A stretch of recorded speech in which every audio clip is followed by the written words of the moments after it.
Welcome back. And now for the news in detail. Iran's Supreme Leader Ayatollah Ali Khamenei has renewed the ban on talks with the US to block infiltration attempts by Washington. Talking in Tehran, Khamenei says Iran will not yield to the US pressure, and those who believe dialogue will resolve bilateral issues are wrong. The Supreme Leader also opposed scorn on France's President Emmanuel Macron for promoting talks between the US and Iran. Khamenei said the Washington-Tehran dispute dates back to 1953 when the US led a coup against Iran's democratic government. Khamenei said Americans bore a grudge against Iran even when the two countries were allies.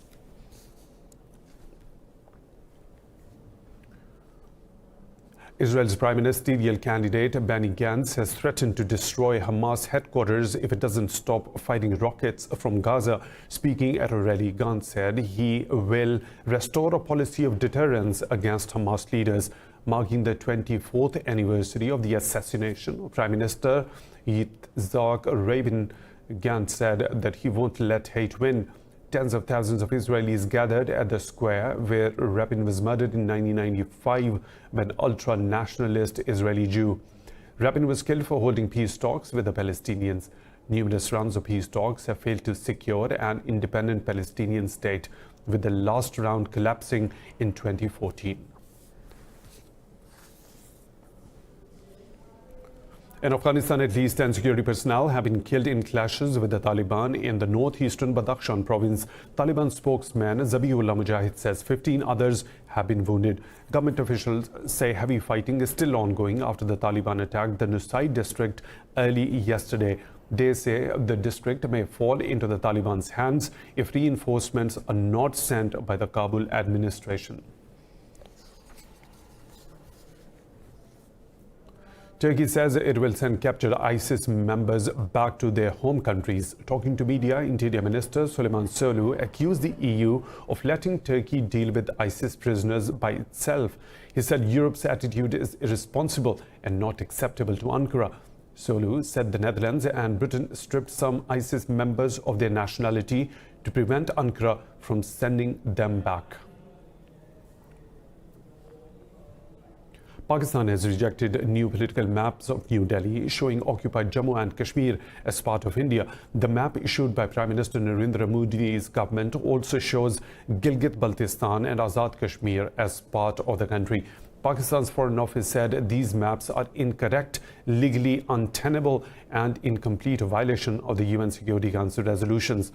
In a statement, it reiterated no step by India can change the UN-recognized disputed status of Jammu and Kashmir. It added Pakistan will continue to support Kashmiris' right to self-determination.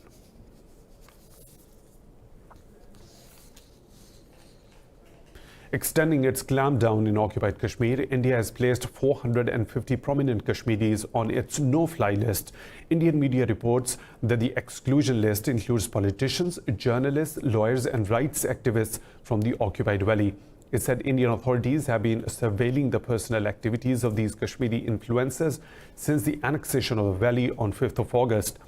It said Indian authorities have not informed any of these people about the duration of the ban on their overseas travel. Reacting to the ban, Kashmiri politician Uzair Ronga says India wants no one to raise their voice for Kashmir on any foreign platform.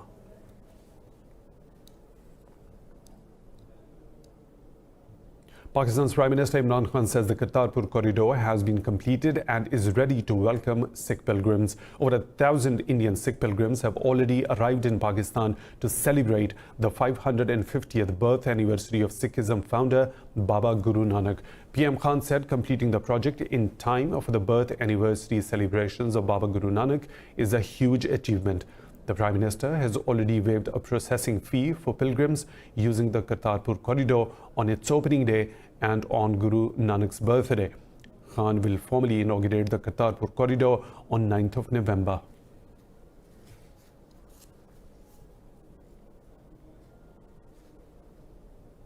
Beijing says it is ready to work with Southeast Asian countries for the long-term peace and stability in South China Sea. Chinese Premier Li Keqiang met the leaders from the Association of Southeast Asian Nations during the 35th ASEAN Summit in Bangkok.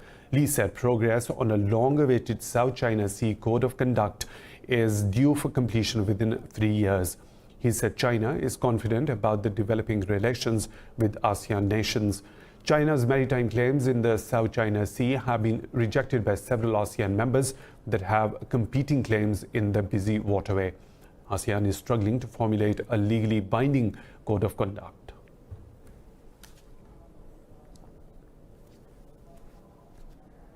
For more on this, we are joined by Assistant Professor Piti Sranganam, ASEAN analyst from Bangkok. Thanks for your time.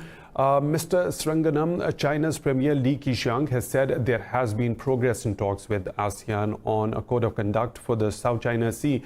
Considering the increasing frequency of the U.S. freedom of navigation voyages in the South China Sea, how will the code of conduct help to reduce regional tensions?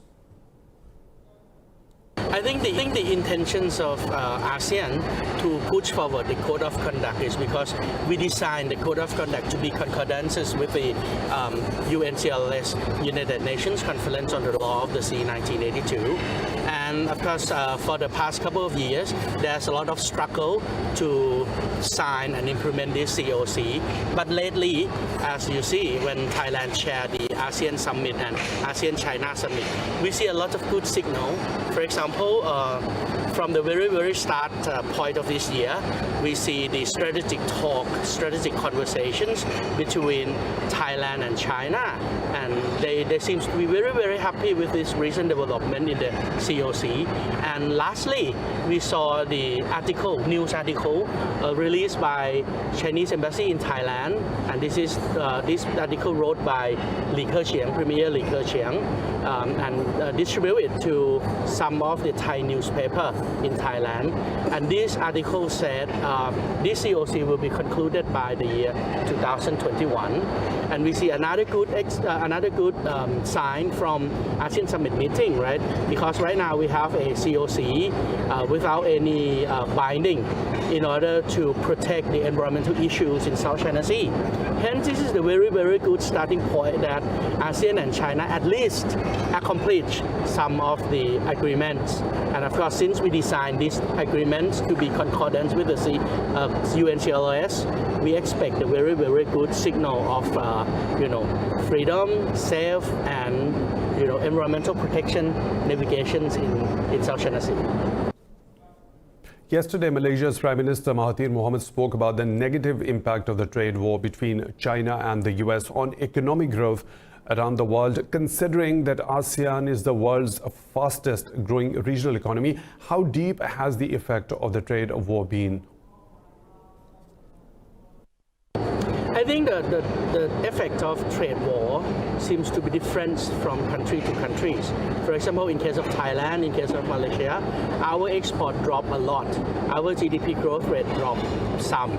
Okay, but for Vietnam, for example, the export is still grow, right, as well as the GDP growth. Hence, I think each country will act to the trade war differently. But of course, ASEAN try very hard in order to release something tangible, in order to consume that ASEAN and our dialogue partners still confirm, still stand on the idea of liberalization in trade and investment. And that tangible thing is RCEP, ASEAN. Mr. Sri Sanganam, doubts about the signing of RCEP free trade agreement are swirling over the ASEAN summit because of India's position. Do you expect the agreement to be signed on Monday, or is it likely to be delayed once again? I think it's the normal practice for the negotiation team from India. On the very last stage, they always ask for more, just a little bit, because asking is better than just, keep mouth shut, right? Because asking, if you get it, you get it. If you don't get it, okay, you go to square one. Hence, that's the nature of Indian negotiation teams. And I think all other countries' negotiation team already understand this nature, right? Hence, we expect a very good sign from the RCEP, because this year, as the chairman of ASEAN, we change a lot of things. The negotiation team meet once a month, right? And we set the time frame, what we have to conclude each month. and we increased the number of ministerial meetings from 1 or twice a year to 4 times a year. Right? We expect a very, very good signal. And of course, this Monday, we can see some of the conclusions. Even it's not 100% complete, but at least we still see a lot of progress, especially the significant progress. Hence, celebrate 80% complete or 90% complete or even 100% complete is always the good news. Mr. Sri Sanganam, thanks for talking to Indus News. Now moving on, the UN has asked Myanmar to ensure safe return of Rohingya Muslims driven out by army operations. Speaking at the ASEAN summit in Bangkok, UN Chief Antonio Guterres expressed deep concern at the plight of the Rohingyas. Guterres urged Myanmar's de facto head, Aung San Suu Kyi, to stop the 2-year-long crackdown on the Muslim minority. He said Myanmar is responsible to create a conducive environment for the safe, dignified and sustainable repatriation of refugees. We remain deeply concerned about the situation in Myanmar, including Rakhine State, and the plight of the massive number of refugees in Cox's Bazar still living increasingly in difficult conditions. It remains, of course, Myanmar's responsibility to address the root causes and ensure a conducive environment for the safe, voluntary, dignified and sustainable repatriation of refugees in accordance with international norms and standards. In Hong Kong, police have arrested over 200 people during one of the worst outbreaks of violence in recent weeks. Ignited by now abandoned extradition bill, the anti-government protests are 22 weeks old but show no sign of abating. Details in this report. Another violent weekend has hit Hong Kong. Protesters wore face masks in defiance of emergency laws carrying a penalty of up to 1 year in prison. The demonstrators threw petrol bombs at one police station. Police fired tear gas and rubber bullets at protesters who set fire to subway stations and shops in flash mob rallies. Radical protesters vandalized an office of China's official news agency, Xinhua, prompting it to call for an official investigation. Hong Kong leader Carrie Lam remains the focus of protesters' anger. To put it plainly, nobody wants to see violence. But who is forcing us to come out and march? It is our so-called chief executive. And so, why I came out today? It is because I hope the people of Hong Kong will not forget their cause.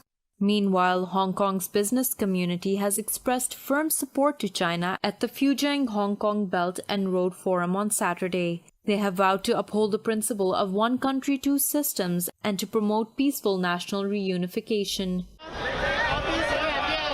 Now protesters are demanding an inquiry into the police and amnesty for those arrested and fully free elections. In Lebanon, thousands of protesters have rallied outside Presidential Palace in Beirut to show support for President Michel Aoun. It was the biggest counter-protest to massive wave of demonstrations that have gripped Lebanon since 17th of October. Protesters are calling for a technocratic government to lead the country. Last month, Prime Minister Saad al-Hariri resigned to pacify the protesters, but anti-government demonstrators said they would continue their protests until the entire government resigns. Earlier, the president said he will resolve some complications before starting formal consultations with lawmakers to pick a new prime minister.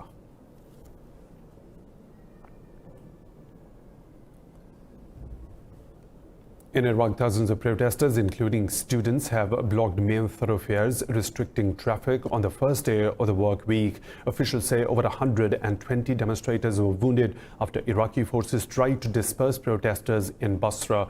In a statement, Iraq's Independent High Commission for Human Rights said the protesters were suffocated by tear gas and wounded by canisters. It said authorities also fired live bullets in the air. Meanwhile, protesters have shut down streets, schools and government offices. The engineering, doctors and lawyers syndicates have all backed the protests. They are seeking an end to government corruption and unemployment. Over 200 people have died since anti-government protests began last month. In Chile, hundreds of women have marched silently through the streets of capital Santiago as part of ongoing anti-government demonstrations. The protesters have demanded justice for 18 people killed during the unrest that gripped the country for 2 weeks. Dressed in black, the protesters walked silently down the capital's street. The March of Silence has kicked off another day of protest against inequality across the country. 7,000 people were arrested during the unrest in Chile, while businesses suffering losses of over $1 billion. More stories to follow, but right after a short break. Stay tuned with Indus.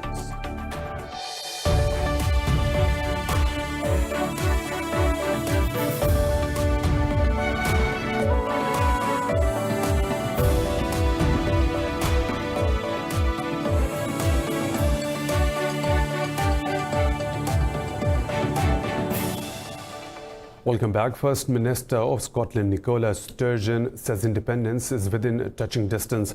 The Scottish National Party leader made these comments during a rally in Glasgow. Scotland would need the British government's permission to hold another independence referendum legally.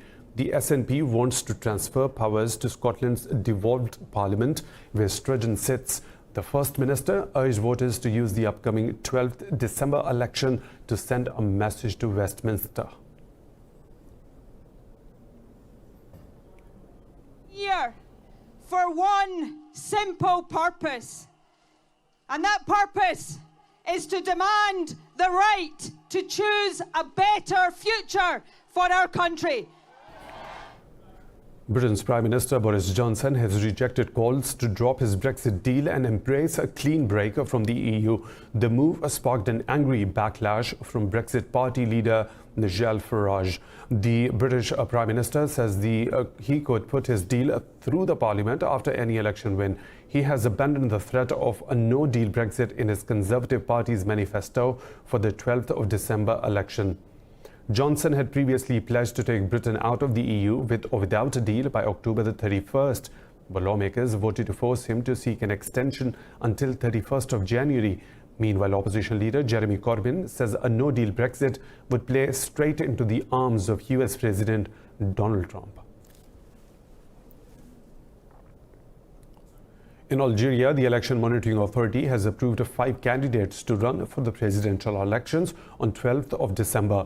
Former Prime Ministers Abdul Majid Tebboune and Ali Benflis are among the final candidates running for the office. Head of the Election Monitoring Authority, Mohammed Shorfe, said among the many candidates, only a few were able to fulfill the requirements of running for president. So, Saudi oil giant Aramco has announced the company's IPO will go ahead. The kingdom agreed to stock valuation of nearly $1.5 trillion to ensure the IPO is a success. The IPO offering is key to Prince Mohammed bin Salman's Vision 2030 plan. It is a bid to overhaul the Saudi economy and end the kingdom's reliance on oil exports. During a press conference, Aramco's CEO Amin Nasser said this is a huge step for the company. Pakistan is having its first sustainable fashion competition. The contest is called the IPGFA, where creative work by its top 10 contestants was put on display at the historical Lahore Fort. The project was jointly organized by the Pakistan Ready-Made Garments Manufacturer and Exporters Association and the Walled City of Lahore Authority. Speaking at the event, head of Sustainable Fashion Project in Pakistan, Dr. Ayazuddin said, environmental concerns necessitate a change in how fashion is created and consumed in the country.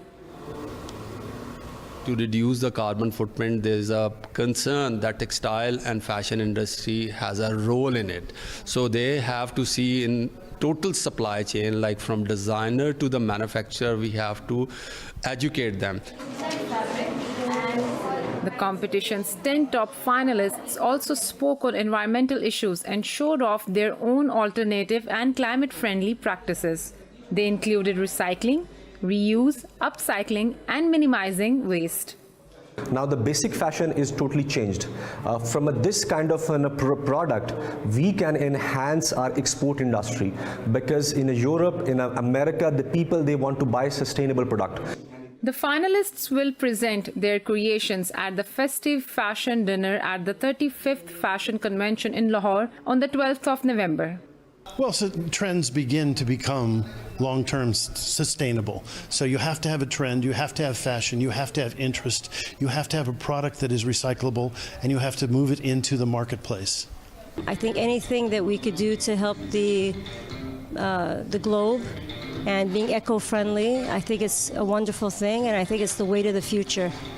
The Global Fashion Awards competition is aimed at educating young fashion designers about sustainable design techniques and theories. Apart from this, it has also provided a platform in the spotlight for these aspiring designers.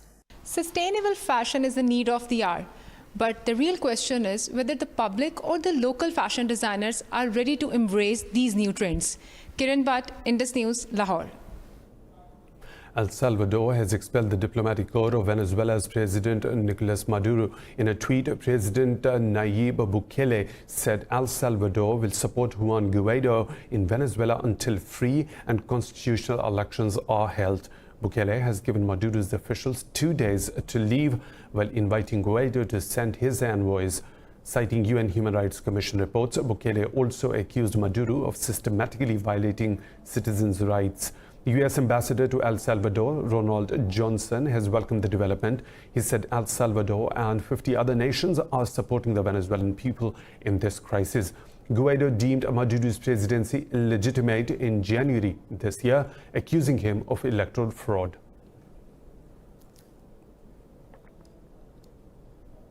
When was the last time someone wrote you a letter instead of sending an email or WhatsApp message? With everybody carrying a smartphone, the regular mail seems redundant, but the post must go on. This includes Russia, where the country's oldest postal worker, an 83-year-old woman, is still doing her job on foot. This report has the details. 83-year-old Ekaterina Dzalieva has been walking this mountain route in the Caucasian mountains for over 50 years. It's a tough job, but she says she'd rather climb mountains than sit at home and do nothing. For locals, she has become a bit of a local legend. Ekaterina Dzalieva was inspired to become a postal worker by military postmen bringing news from the front during the Second World War. Now she is inspiring the younger generation in her own way.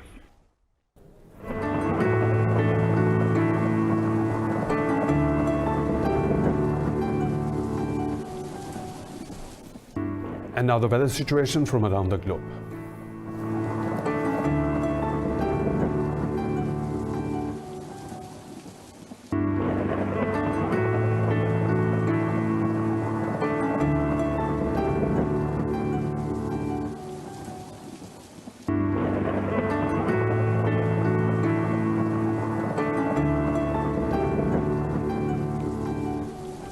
And that's all for now. For the latest updates, you can follow us on social media at Indus.News.